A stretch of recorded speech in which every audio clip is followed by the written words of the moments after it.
이 사주에서 목화, 토, 금, 소 오행상생이 있고, 오행상생이 조금 더 나아가면 갑을병정 상생이 또 따로 있는데요. 큰 틀을 익히고 나서 갑을병정을 같이 익히시면 되겠습니다. 네. 아까 제가 처음 시작할 때 생하고 작에 대해서 말씀드렸어요. 이제 생이라는 것은 이제 태어난 것을 말해요. 우리가 태어난 것, 생은 낳다라는 뜻도 되고 태어나다라는 뜻이 돼요. 그러면 이제 우리 사주 안에 어떤 갑이 있든 을이 있든 병이 있든 정이 있든 그것이 한 개만 있으면 그것은 생이에요. 그냥 내가 나타나는 거예요. 태어나다, 이게 그냥 나타나다. 누구로부터 온 것이 아니라 그냥 나 혼자 존재하고 있는 상태가 생이에요. 얘는 그냥 있는 거죠. 그런데 이 생 말고 우리가 많이 쓰는 말이 있어요. 상생이라는 말이 있어요. 이 상이 서로 상자도 되지만 도울상이라는 것도 돼요. 그러니까 생을 돕는다. 다른 말로 하면 태어난 것을 돕는 거예요. 그러면 이거를 이제 예를 들어서 우리가 목이라는 어떤 오행이 있어요. 얘가 태어났어요. 그러면 얘가 태어나는 걸 돕는 거는 어떤 오행이에요? 생해주는 거. 그러면 목을 생해주는 수생목 해야 되죠.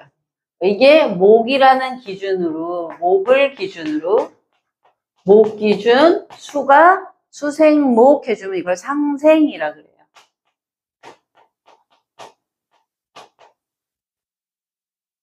요 개념을 넣으시고 상생작용을 봅니다.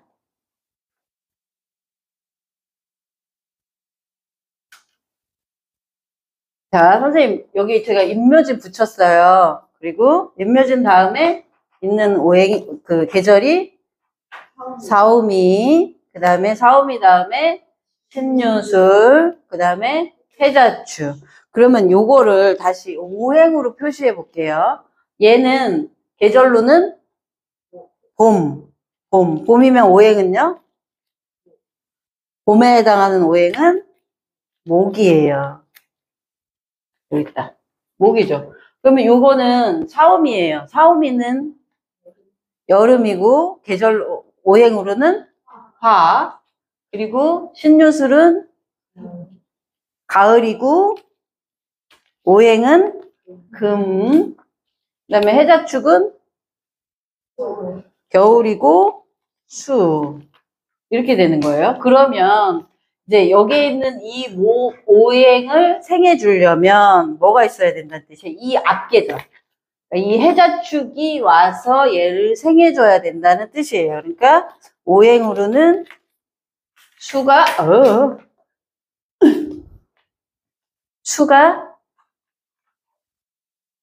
이렇게 생을 해줘야 돼요. 요 관계를 잇고 이어주는 거예요. 요거를 이제 모든 책에서는 어떻게 하냐면 이렇게 동그라미를 그려놓고 수 다음에 수가 생하면 수생 목이 생하면 목생 화가 생하면 화생 토 그다음에 토생 금 이 관계로 설명을 하고 있어요. 이거를 그냥 이렇게 외우지 마시고 그냥 계절로 목화 그다음에 요 중간에 뭐가 하나 빠졌냐면 토가 하나 빠졌죠. 네, 토는 이제 천간으로 들어갔을 때 다시 말씀을 드릴게요. 지지에서 봄이라는 것은 겨울에 수 기운이 봄나무에 물을 주고 그다음에 봄나무에 물을 주고 나면 얘가 화를 보고 자라고 또 아니면 화가 키워주고 이거는 뭐 용어에 따라서 맞게 해주시면 되고 그러고 화를 보고 자란 다음에 토를 거쳐서 토는 아까 제가 말씀드렸죠. 성장만 목화가 성장으로 위로만 높게 하면 얘가 멈추질 못하니까 토가 한계를 정해주는 거예요. 토는 공간이 되면서 어떤 한계를 정해주는 거라 토가 한계를 정해주고 나면 음이 자라나서 밑으로 이제 내려가기 시작해요. 토에서 한계가 정해지고 다시 신유술이라는 금이 가을이에요. 그러면 가을은 만물이 이제 막 커지는 게 아니라 쪼그라들면서 맛이 들고 건조가 된 상태. 이제 활용하기 좋은 상태, 우리가 먹기 좋은 상태, 그리고 얘를 따서 뭐 예를 들어 감을 땄다고 했을 때 감으로 뭐 그냥 깎아 먹을 수도 있지만 감 말랭이도 할 수 있고 꽃감도 만들고 감잼도 하고 별거 다 할 수 있잖아요. 그렇게 활용, 우리가 이제 이거를 자학이라고 그래요. 아까 처음에 말할 때 우리가 활용할 수 있는, 후천적으로 우리가 만들 수 있는 시대가 금으로 오고 다시 금에서 수를 생한다가 어떤 의미일까요? 금에서 물이 나오는 걸까요, 진짜? 금에서 생각을 해보세요. 우리는 금에서 물이 나온다라고 많이 배우잖아요. 근데 이게 금에서 물이 나온다는 거를 사주 해석에, 통변에 이렇게 얘기할 때 뭐라고 해요? 예? 닦아준다 표현할 수 있어요? 다른 말로 뭐라고 할까요? 그러니까 상식적으로 생각해야 돼요. 여기 금이 제가 꽃감이라고 아까 말했습니다. 감이라고 쳤어요. 꽃감. 꽃감인데 수가 있다 그래요. 그럼 어떻게 할까요? 그냥 상식선으로. 네, 물이 있다. 어떤 바다가 있다. 어떤 물길이 있다. 그러면 뭐라고 해석을 할까요? 꽃감에서 물을 뿌릴 거예요? 꽃감에서 물이래. 물을 뿌리면 안 되지. 그럼 물을 뿌린다는 건 다시 키운다는 뜻이잖아요. 얘는 꽃감이라는 자체로 상품이 됐는데 물을 뿌리면 안 되겠죠. 물이라는 게 어떤 식으로 쓰일까요? 옛날에 물 뭘로 썼을까요? 바다, 한강, 길로 쓰잖아요. 길로 쓰잖아요, 물이. 그러니까 이 꽃감이라는 거를 실어 나르는 길이 되는 거예요. 수라는 건, 금생수라는 건 결국 금이라는 후천적으로 우리가 만든 것을 수라는 걸로 닦아준다도 돼요. 닦아준다도 되는데 이게 닦는 거랑 유통되는 거랑 조금 다른 의미긴 한데, 닦아줘서, 이 닦아준다는 결국은 뭐냐면 빛나게 하다. 가치가 좀 올라가는, 반짝반짝 만들어주니까 해서 얘를 길에서 실어 나르다. 그래서 금생수가 실제 계곡에서 물이 줄줄줄줄 나오는 것은 우리가 물상화해서 이해하는 거고, 실제 내용은 봄부터 목으로다가 목이 나와서 화로 키우고 토에서 멈춰서 금으로 굳어진 어떤 결정체를 수로다 닦아주기도 하고 흘려보내서 사람들이 널리 이용하게끔 하는 이 과정이 들어가 있어요. 그러니까 이게 되게 상식적으로 사람이 봄이 되면 아기가 태어나는 아기 상태라고 하면, 이걸 또 다시 나눠볼게요. 아기 상태라고 하면 샤워미 정도 되면 요 땅바닥에 있던 나무가 요만했던 게 이만큼 올라오겠죠. 그러면 이게 사람으로 치면 어느 정도 될까요? 네, 청년 정도 되겠죠. 그러면 이 신유술에 가면요? 중년 정도 되겠죠? 그 다음에 이쪽으로 되면 해자축으로 가면 말년, 그러면 죽을 것 같잖아요. 노년이라고 합시다. 내일 모레 죽을 것 같잖아요. 빨리 이쁘게 써야 돼요, 우리가. 노년이라고 하고. 그러면 이제 요 상태의 사람을 한번 또 해볼게요. 그럼 이 노년에 태어난 사람들은 어떨까요? 노년의 특징. 나이가 들었다. 행동한다? 예? 느리고 많이 피곤해하고. 느리고 많이 피곤해하고. 그러니까 뭐만 늘어요? 말만 늘어요. 머릿속에 경험과 생각이 많이 들어있겠죠, 아무래도. 근데 내가 여기에 태어났어요. 해자축에 태어났어요. 그럼 내 상태, 마인드가 뭐란 얘기예요? 노년이란 얘기예요.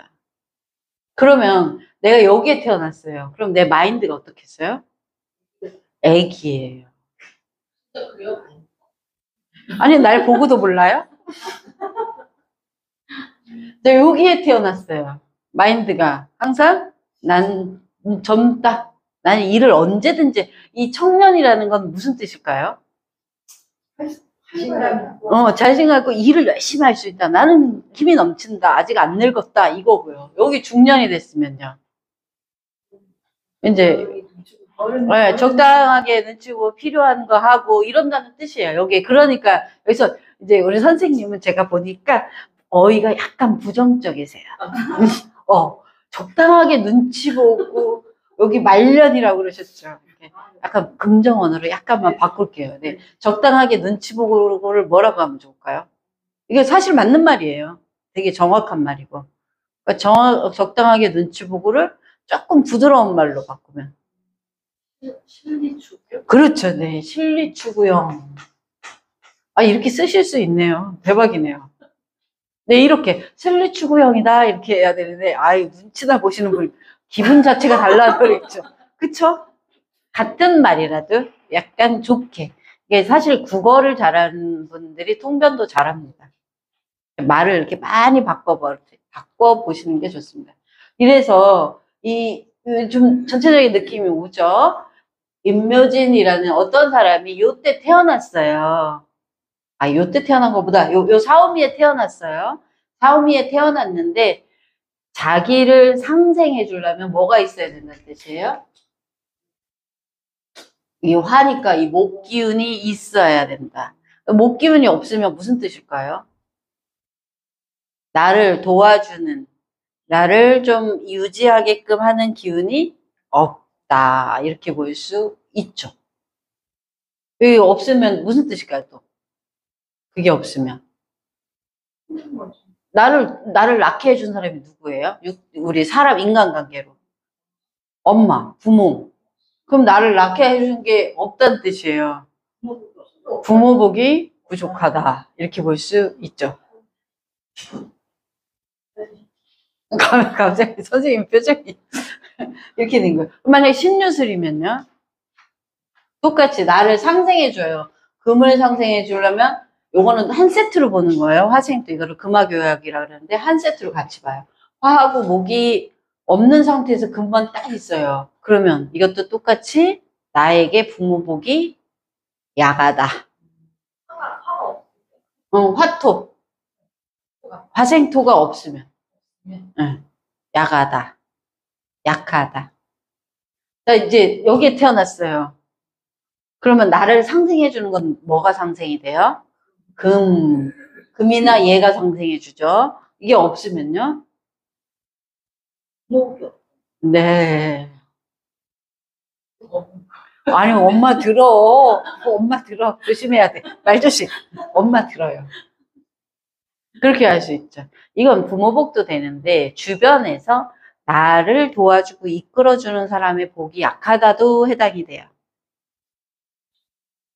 그런데 이제 저기 선생님은 이렇게 돼 있네요. 이게 되게 많네요. 그럼 선생님 보시기에 나를 이끌어주는 사람이 많습니까? 주변에서? 네. 이렇게 돼 있잖아요. 여기에 태어나고 이게 있잖아요.